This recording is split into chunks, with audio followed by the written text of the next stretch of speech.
Praise the lord. ప్రభువైన యేసు నామములో అందరికీ వందనములు. యేసయ్య మాటను ఈ కార్యక్రమాన్ని వీక్షించడానికి ప్రేమతో నేను మిమ్మల్ని ఆహ్వానిస్తున్నాను. ఈ దినము యోహాను సువార్త 16వ అధ్యాయము 1వ వచనం నుండి 8వ వచనాల వరకు ధ్యానించుకుందాం. మీరు అభ్యంతరం పడకుండవలెనని ఈ మాటలు మీతో చెప్పుచున్నాను. వారు మిమ్మును సమాజ మందిరములో నుండి వెలివేతురు. మిమ్మును చంపు ప్రతివాడు తాను దేవునికి సేవ చేయుచున్నానని అనుకున్న కాలము వచ్చుచున్నది. వారు తండ్రిని నన్నును తెలుసుకొనలేదు గనుక ఇలాగు చేయుదును. అవి జరుగు కాలము వచ్చినప్పుడు నేను వాటిని గూర్చి మీతో చెప్పి తినని మీరు జ్ఞాపకం చేసుకునేలాగున ఈ సంగతులు మీతో చెప్పుచున్నాను. నేను మీతో కూడా ఉంటిని గనుక మొదటనే వీటిని మీతో చెప్పలేదు. అప్పుడు నన్ను పంపిన వాని యొద్దకు వెళ్ళుచున్నాను. ఇప్పుడు నన్ను పంపిన వాని యొద్దకు వెళ్ళుచున్నాను. నీవు ఎక్కడికి వెళ్ళుచున్నావని మీలో ఎవడునూ నన్ను అడుగుట లేదు. అని నేను ఈ సంగతులు మీతో చెప్పినందున మీ హృదయము దుఃఖముతో నిండి ఉన్నది. అయితే నేను మీతో సత్యము చెప్పుచున్నాను. నేను వెళ్ళిపోవట వలన మీకు ప్రయోజనము. నేను వెళ్ళని ఎడల ఆదరణకర్త మీ యొద్దకు రాడు. నేను వెళ్ళిన ఎడల ఆయనను మీ యొద్దకు పంపుదును.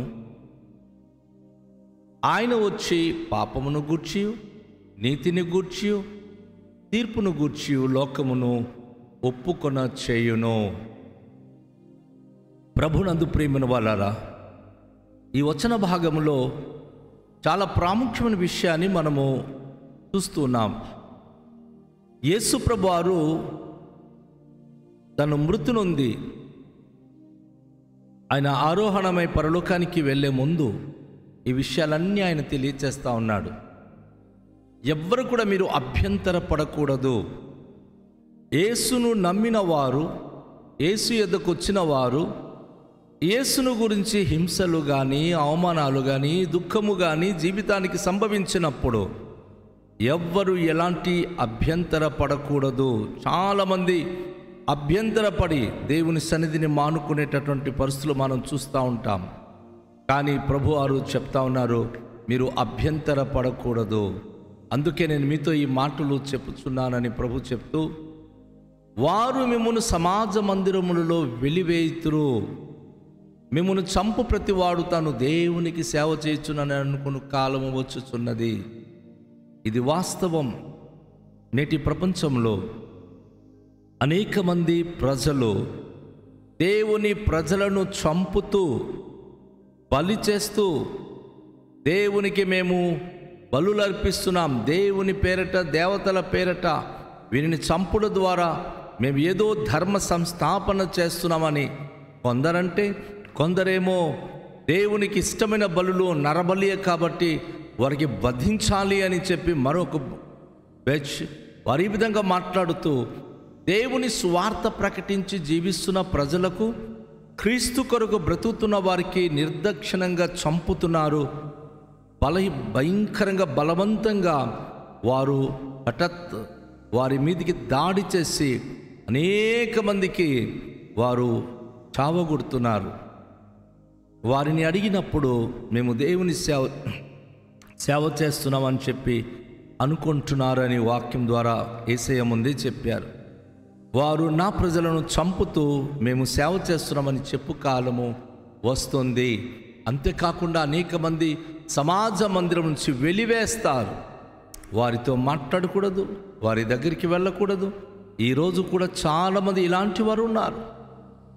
వారు మేము భక్తి గలవారు, మేము పరిశుద్ధులు, మేము దేవుని సేవ చేస్తున్నామని చెప్తూ వెలివేస్తూ, ఒకరంటే ఒకరు ఇష్టము లేకుండా, ఒకరంటే ఒకరు ద్వేషించి, దూషించి భయంకరంగా జీవించుచున్నటువంటి రోజులు ఇవి. వారు తండ్రిని నన్నును తెలుసుకొనలేదు గనుక ఇలాగు చేయుదురు. ప్రభువారు చాలా స్పష్టంగా చెప్తా ఉన్నారు, పరమ తండ్రిని గనక తెలుసుకుని ఉంటే, పరమ తండ్రి సత్యస్వరూపైన దేవుడు, ఆయన ఆత్మస్వరూపైన దేవుడు, ఆయనను గనుక తెలుసుకున్న వారైతే వారు ఈ విధంగా వారు దూషించరు అని యేసు ప్రభువారు తెలియచేస్తూ ఉన్నారు. అదేవిధంగా ఇవి జరుగు కాలము వచ్చినప్పుడు నేను వాటన్నిటిని మీతో చెప్పి తినని మీరు జ్ఞాపకం చేసుకునేలాగున ఈ సంగతులు మీతో చెప్పుచున్నాను. నేను మీతో కూడా ఉంటిని గనుక మొదటనే వీటిని మీతో చెప్పలేదు. యేసు ప్రభు ఉన్నంత కాలము వారికి చెప్పలా, కానీ చివరి క్షణం వచ్చినప్పుడు ప్రపంచంలో ఇలా జరగబోతుంది, నా పేరిట ప్రజలు మిమ్మల్ని హింసించబోతున్నారు.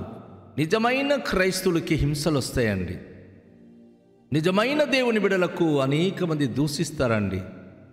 ఏ బిడలైతే దూషణ సహిస్తున్నారో, ద్వేషించే వ్యక్తుల యొక్క ద్వేషములు సహిస్తున్నారో నిజమైన క్రైస్తులు వారే. ఎవరైతే ద్వేషిస్తున్నారో, ఎవరైతే అనవసరంగా కల్పించి మాట్లాడుతున్నారో వారు నిజంగా దేవునికి బిడలు కారు, వారు తండ్రిని ఎరిగిన వారు కారని యేసయ్య తెలియచేస్తున్నాడు. తండ్రిని గనుక వారు ఎరిగి ఉంటే వారు అలాంటి నీచమైన పనులు చేయరు. వారు తండ్రిని కానీ ప్రభువైన యేసుక్రీస్తును కానీ గ్రహించక స్వార్థ బుద్ధితో వారు ఈ లోకంలో ఏదో దేవుడి పేరిట దొరకాలి, జరగాలి, పొందాలి అని ఆతురతపడి వెంబడిస్తున్నారు. వారు ఎప్పటికీ దేవునికి ప్రియమైన బిడలు కాలేరని వాక్యం మనకు తెలియచేస్తూ ఉంది. ఇప్పుడు నన్ను పంపిన వాని యొద్దకు వెళ్ళుచున్నాను, నువ్వు ఎక్కడికి వెళ్ళుచున్నావని మీలో ఎవ్వడు నన్ను అడుగుటం లేదు. కానీ ప్రభువారు తెలియజేస్తున్నారు, నేను వెళ్ళిపోతున్నాను, మీ వద్ద నుంచి వెళ్ళిపోతున్నాను. ఈ విషయాలు నేను మీకు తెలియచేస్తున్నాను. ఒకవేళ ఈ విషయాలు చెప్పినప్పుడు మీరు దుఃఖపడతారేమో, కానీ నేను ఈ సంగతులు మీతో చెప్పినందున మీ హృదయంలో దుఃఖముతో నిండి ఉన్నది. అయ్యో, ఏంటి మా గురుగారు మమ్మల్ని విడిచిపెట్టి వెళ్ళిపోతున్నారని ఒకవేళ మీకు బాధ అనిపించవచ్చు. కానీ దేవుడు ఎంత అద్భుతమైన ఆదరణ మాట పలుకుతున్నాడంటే, నన్ను నమ్మిన వాళ్ళు నేను మిమ్మల్ని వదిలిసి వెళ్ళిపోయానని మీరు ఎప్పుడు అనుకోవద్దు. ఈరోజు కూడా యేసును నమ్మిన వారు ఎవరు మీ పక్షంగా లేరని మీరు అనుకోవద్దు. ఎందుకు అంటే యేసు ప్రభువారు మన కొరకు ఏర్పాటు చేసిన ఒక అద్భుతమైన కార్యములు. యేసు ప్రభువారు అంటున్నారు, అయితే నేను మీతో సత్యము చెప్పుచున్నాను, నేను వెళ్ళిపోవటం వలన మీకు ప్రయోజనము. నేను వెళ్ళని ఎడల ఆదరణకర్త మీ యొద్దకు రాడు, నేను వెళ్ళిన ఎడల ఆయనను మీ యొద్దకు పంపుదును. ఎంత అద్భుతమైన మాట అండి. యేసు ప్రభు మనతో ఉన్నంత కాలము ఆయన శారీరకంగా మనతో ఉన్నాడు, మనకు బోధిస్తున్నాడు. కానీ ఆయన వెళ్ళిపోవటం వలన ఆదరణకర్త అనగా సత్యస్వరూపైన ఆత్మ మనలోనికి వచ్చి మనతో నివసిస్తాడు. అంటే ప్రపంచంలో ఎన్ని వేల మంది ఉన్నా పరిశుద్ధాత్మ ఒక్కడు గనుక మనలో ఉంటే ఎక్కడ లేని గుండె ధైర్యం, ఎక్కడ లేని మనోధైర్యము, మనం ఎంత ధైర్యవంతులుగా ఉండగలమో అది పరిశుద్ధాత్మ అనుభూతి పొందిన వారికే అర్థమవుద్ది. అందుకే మీకే ప్రయోజనము, నేను వెళ్ళుట ద్వారా పరిశుద్ధాత్మ అనగా ఆదరణకర్తను మీ దగ్గరికి పంపిస్తాను. ఆయనను లోకము ఎరగదు కనుక పొందనేరదు, కానీ నేను ముందే మిమ్మల్ని చెప్పి ఉన్నాను కనుక పరిశుద్ధాత్మ వచ్చినప్పుడు మీలోనే ఉంటాడు, మీతోనే ఉంటాడు. కనుక ఆయన ద్వారా మీరు నడిపించబడినప్పుడు అన్నిట్లో మీరు జయిస్తారు. నా ప్రియ సోదరి సహోదరుడా, లోకంలో ఓడిపోయాను, లోకంలో నేను భయపడ్డాను, లోకంలో నీ నష్టం జరుగుతుందని బాధపడుతున్నావా? ఏ మాత్రం బాధపడవద్దు. ఎందుకంటే యేసు ప్రభువారు పంపించిన పరిశుద్ధాత్మ ఎవరికి కనబడడు, కానీ నీలో ఉన్నాడు, నీతో ఉంటాడు. ఆయన నీకు ధైర్యం ఇస్తూనే ఉంటాడు, అన్నిట్లో నీకు విజయ పదంలో నడిపిస్తూనే ఉంటాడు. ఆయన నీకు 3 విషయాల్లో బోధిస్తాడని యేసు ప్రభువారు తెలియచేస్తున్నాడు. ఎప్పుడైతే పరిశుద్ధాత్మ దేవుడు మన దగ్గరికి వస్తున్నాడో ఆయన 3 విషయాల్లో మనకు బోధిస్తున్నాడు. ఏంటంటే 1 పాపమును గూర్చి, 2 నీతిని గూర్చి, 3 తీర్పును గూర్చి ఆయన ఒప్పింప చేస్తాడు. ఎంత అద్భుతమైన మాట అండి. తన బిడలు పాపంలో పడకూడదు. మన దేవుడు పరిశుద్ధుడు కనుక తను నమ్మిన ప్రతి బిడలు పరిశుద్ధంగా ఉండాలి. కనుక పాపములో పడకుండా ఉండాలని ఆయన పరిశుద్ధత గురించి మనకు తెలియచేస్తూ వచ్చిన పరిశుద్ధాత్మ దేవుడు మనలో పరిశుద్ధత నింపడానికి ఇష్టపడుతున్నాడు. కనుక పాపమును గురించి, ఏది చేస్తే పాపము, ఏది చేస్తే పాపము లేదో తెలియచేస్తాడు. కనుక పాపమును గురించి ఒప్పింపచేస్తాడు. నీతిని గురించి మనం ఎప్పుడు కూడా ఏది దాచుకొని కపటమైన జీవితము జీవిస్తే ప్రభు ఇష్టపడడు. మనము అన్నీ ఆయన ఎదుట ఒప్పుకోవాలి. అది మంచిదే కానీ చెడుదే కానీ మన తండ్రి అయిన దేవుని ఎదుట ఒప్పుకునే వారమై ఉండాలి. సో నీతిని గురించి ఒప్పింపచేస్తాడు.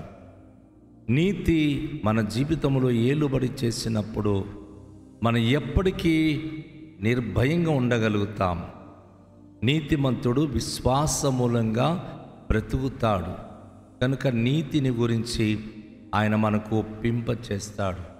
మూడోదిగా మనం చూస్తే తీర్పును గురించి లోకమును ఒప్పింపచేస్తున్నాడు. తీర్పు, మనం ఏ కార్యములు చేసినా తినుము, త్రాగుము, సుఖించుము అని చాలామంది ఈ ప్రస్తుత కాలపు లేక ప్రస్తుత జీవితం గురించి మాట్లాడుతూ ఉంటారు. అయితే ప్రభు అంటాడు, నువ్వు ఏమి చేసినా నువ్వు తీర్పులోనికి వస్తావు.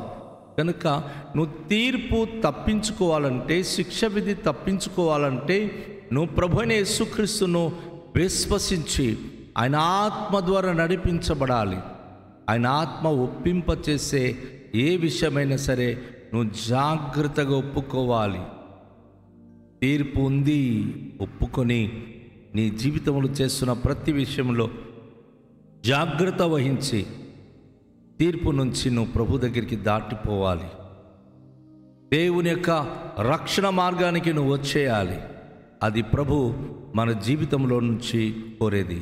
కనుక పరిశుద్ధాత్మ వచ్చినప్పుడు ఈ మూడు విషయాలు ప్రతి ఒక్కరికి ఆయన హృదయంతరంగంలో తట్టుతూ ఆయన జ్ఞాపకం చేస్తుంటాడు. నువ్వు ఆడే మాటలు కానీ, నువ్వు నడిచే నడతలు కానీ, నువ్వు జీవించే జీవితము కానీ పాపం వైపు పోకుండా నీతి అయిన ప్రభు వైపు రావాలి.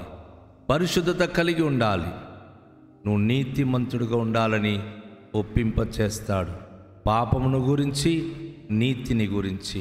మూడవదిగా ఆయన తీర్పును గురించి ఒప్పింపచేస్తాడు. అవును, మనం ఒకవేళ కనుక క్రీస్తునందు ఉంటే ఏ శిక్ష విధి మనకు లేదు. మనము తీర్పు నుండి దేవుని విశ్రాంతిలోనికి దాటిపోతున్నాం. కనుక రండి, తలలోంచుకొని ప్రార్థన చేద్దాం. పరమ తండ్రి, మీ పరిశుద్ధ నామానికి స్తోత్రాలు. మా ప్రభు అయిన యేసు ద్వారా మీరు మాకు అనుగ్రహించబోతున్న పరిశుద్ధాత్మ మేము పొందుకొనిన వారై ఈ లోకంలో ఎలా జీవించాలో ప్రభువా, పాపమును గురించి, నీతిని గురించి, తీర్పును గురించి ఒప్పింపచేసినప్పుడు ఆ విషయంలో మేము జాగ్రత్త కలిగి ఉండే భాగ్యము అనుగ్రహించుమని యేసు నామములో ప్రార్థిస్తున్నాము తండ్రి. ఆమేన్. అందరికీ షాలోం. ప్రభు మనను దీవించునుగాక.